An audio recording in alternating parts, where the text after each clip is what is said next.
l'histoire du jeune Philippe a ému toute la France, hein, bien sûr. Le jeune homme qui a été pris au piège alors qu'il pensait retrouver une jeune femme rencontrée sur une application de rencontre. Ou bien, on a dit, une autre hypothèse, c'est qu'ils se sont trompés de cible. Il s'est finalement retrouvé donc face à plusieurs jeunes hommes qui l'ont tabassé. Philippe est mort des suites de ses blessures.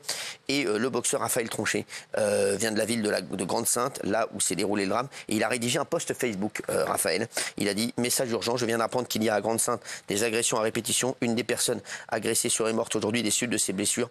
Paix à son âme et condoléances à la famille et aux proches. J'offre 10 000 € à la personne qui me donne un nom. Cela restera confidentiel.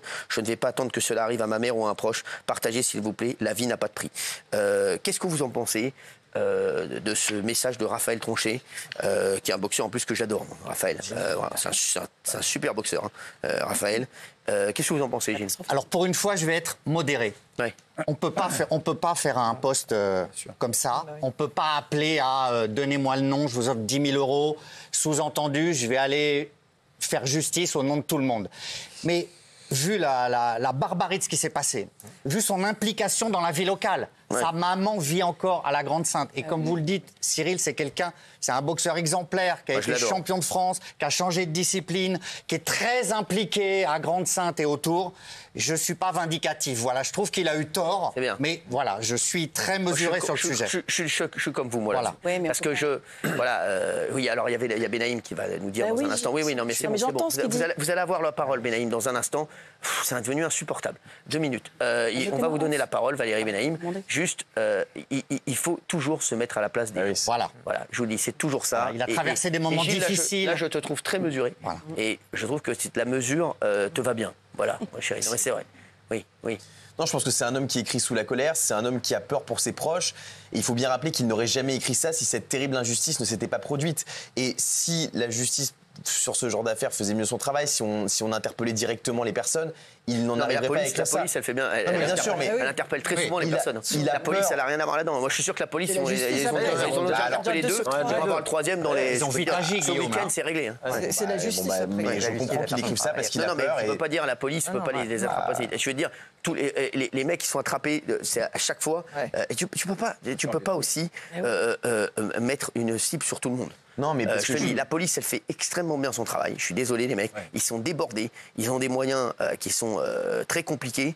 Et quand tu commences à dire, oui, mais parce que derrière... je parlais de la justice. Oui, c'est plus la justice. Je dis la justice parce que... Mais la justice aussi, hein, sache-le, ils ont des moyens. J'ai pas dit la police, j'ai dit la justice. Les juges, ils sont débordés. Je pense que malheureusement, les agresseurs et les meurtriers de ce jeune homme n'auront pas des sanctions proportionnelles à la violence de l'atrocité qu'ils ont commise. Non, mais là, il y a des mineurs. Il y a des mineurs. Mais là, pour moi, c'est pas bon. Il y a des mineurs. Pour moi, ils doivent jamais ressortir d'ailleurs. Oui, mais vous allez voir. Et moi, je pense que c'est en connaissant ça qu'il écrit ça. Valérie Benaïm.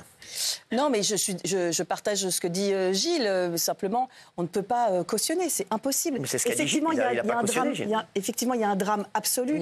Mais là, ça me fait penser aux affiches, vous savez, Wanted du Far West. Bien sûr. Et il dit, est-ce qu'on peut revoir le tweet, pardon, mais à la fin, en gros... Il dit, je ne vais pas attendre que cela arrive à ma mère ou à un proche. Qu'est-ce que ça veut dire? Ça veut dire quoi après? Je ne vais pas attendre. Et alors, une fois que tu auras le nom, qu'est-ce que tu vas faire? Une fois que tu auras le nom, ça sous-entend quoi? Que tu vas aller faire justice, que tu vas aller les défoncer? C'est pas ça, la justice.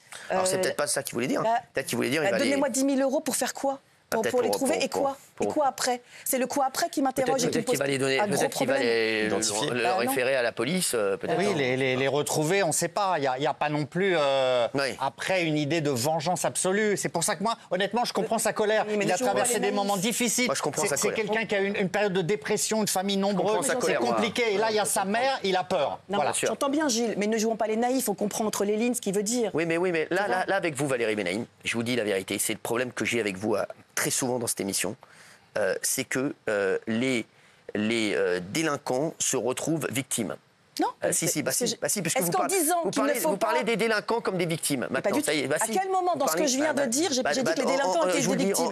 Est-ce qu'en disant qu'il ne faut pas aller se faire justice soi-même, je dis que le délinquant est une victime? C'est ce qu'on lit entre les lignes. C'est-à-dire que maintenant, on dirait que c'est plus grave ce qu'il a écrit que ce qui s'est passé. Donc non, je vous dis, ce qui est plus grave, c'est ce qui s'est passé. D'un homme et d'un tweet. Ce qui s'est passé, c'est ce qui est plus grave. Vous ne pouvez pas mettre ça sur le même plan. Quand on voit la barbarie. Vous vous souvenez du tweet de David Lisnard, le maire de Cannes, après l'agression d'Angèle? Il avait dit que si ça avait été sa grand-mère, c'est lui qui aurait été en prison. C'était un petit peu sous-entendu qu'il... Exactement. Bon, ça avait fait polémique. Oui, mais il avait parlé avec son cœur. Moi, j'aime bien les hommes politiques qui parlent avec leur cœur. Regardez quelques mois après, un des 3 jeunes qui a vraiment laissé pour mort cette dame a été retrouvé dealé. Donc moi je pense malheureusement, je suis d'accord avec Valérie, on ne peut pas organiser comme ça de la justice soi-même, mais ça monte en ce moment. Ça monte en ce moment parce qu'il y a tellement de laxisme. L'État fait faillite.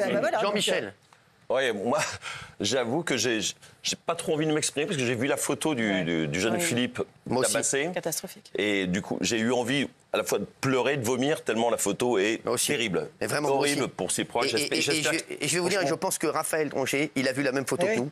Et que les mecs, moi, tous les jours, j'ai des Français qui me disent Cyril, on marche sur la tête. Ça monte. Et ça veut tout dire, quand ils me disent Cyril, on est d'accord avec toi.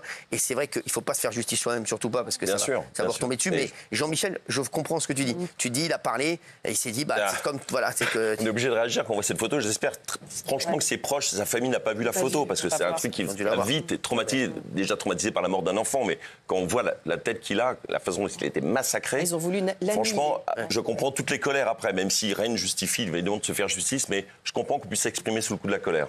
Moi, vous savez très bien, par rapport à la justice, quand il y a des crimes comme ça, je suis peut-être l'un des plus méchants ici, par rapport aux peines. Je l'ai déjà dit plein de fois ici.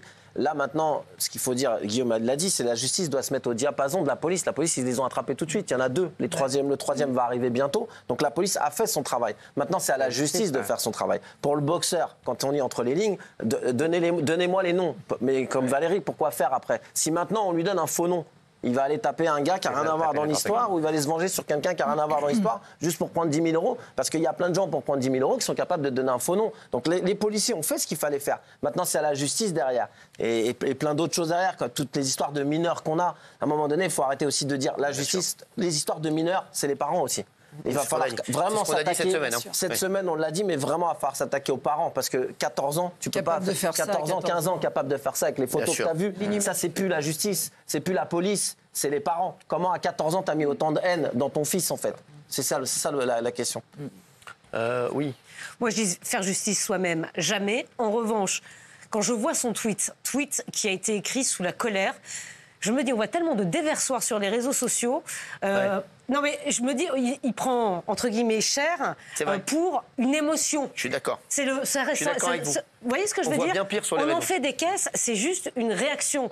Je ne pense pas qu'il aurait donné 10 000 euros à une personne qui serait venue le voir pour lui donner le nom d'une personne. Je pense que c'est une réaction de colère. Voilà. Je suis d'accord. Peut-être. Je suis d'accord avec Pascal. Peut-être qu'il n'aurait jamais donné les 10 000 euros, mais en attendant, tu ne peux pas enlever qu'il y a peut-être des gens qui seraient venus pour dire moi, j'ai le nom du mec qui a fait ça, donne-moi 10 000 euros. C'est super dangereux, en fait. Les chéris, on va passer à une autre info qui va pas faire remonter Daniel dans un avion de sitôt. Mercredi, des anciens salariés de l'entreprise Boeing ont témoigné devant